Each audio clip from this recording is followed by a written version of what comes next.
Hi everyone, Pam Gregory, astrologer.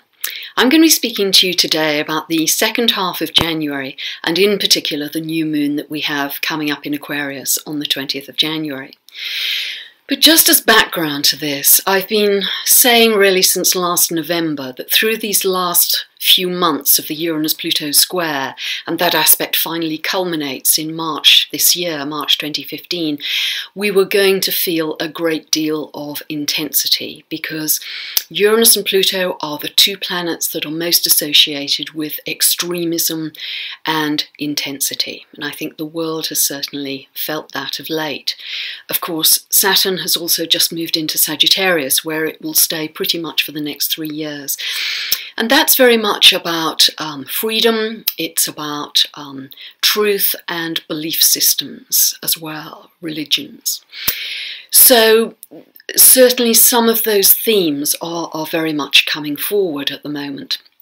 Now, we had our full moon in Cancer on the 4th, 5th of January, and we were saying last time that this could bring about a great deal of emotion connected to the Uranus-Pluto square, which, as I've spoken many times, has to do with sudden disruptive events, turbulence, extreme events, often sudden endings and beginnings. So that I think we have certainly felt, and people have also felt it very much in their personal lives. So for the whole of January, we have Pluto square the nodal axis, which is really a line of destiny, which you have in your own birth chart, but is very much happening in the world right now. And Uranus is exactly conjunct that nodal axis. And the nodal axis, as I say, is a line of destiny. The south node is habits that we've developed, where we've come from, and the north node is where we're headed for, ideally. Values that we're supposed to cultivate this time around.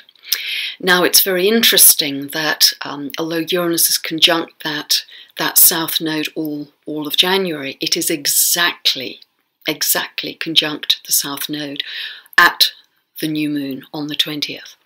So this is very strong symbolism because the Uranus-Pluto square is, as always, asking us to break down old ways of being, to break through to the new ways of being. But that message is really emphasized very, very strongly this time around, because with the south node in Aries, it's really saying, have we developed those habits of reacting impulsively or assertively or aggressively, and how well has that worked? And are we actually being called to that north node in Libra to develop qualities associated with Libra? Libra is ruled by Venus. Develop qualities of love and peace and balance, to do things differently, to break through to new ways of being. So the symbolism at this new moon on the 20th is very, very strong, because it almost feels like a pivotal moment for humanity, in that decisions that are made now might have a very great impact for the future. So this is a new beginning. At 00 of Aquarius on the 20th, it happens at 5:13 a.m. Pacific, 8:13 a.m. Eastern, and 1:13 p.m. UK time. And it is very Aquarian, because not only do we have the Sun, the Moon, we also have Mercury and Venus all in Aquarius. And people who are going to feel this most are people born the 19th to the 23rd of January or April, or the 20th to the 25th of July or October. So it's a strongly Aquarian new beginning, and Aquarius is very much associated with idealism and humanitarianism.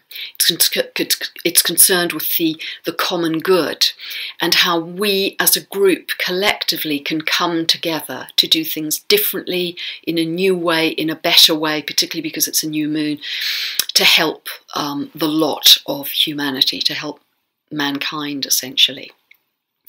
It's interesting also that Mercury spends double the normal length of time in Aquarius.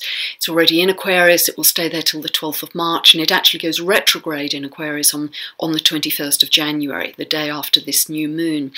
So it's whenever Mercury is retrograde, it's really going back over the things it's thinking about. So it will be going back over, we will be going back over inventive, oblique, creative ways to do things differently to help the common good. That will be a very strong theme, I think, over the second half of this month and ongoing.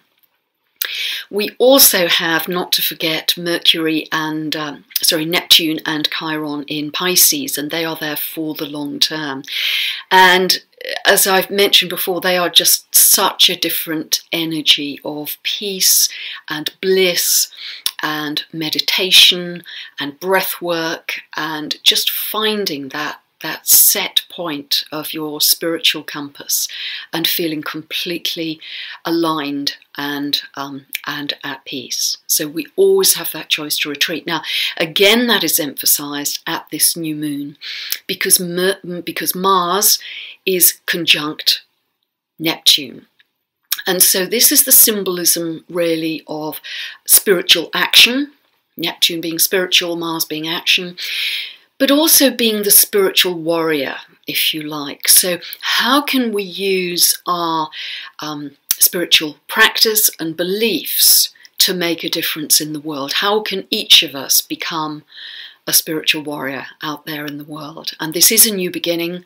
See where 00 of Aquarius falls in your chart, because this is a really powerful time for the world.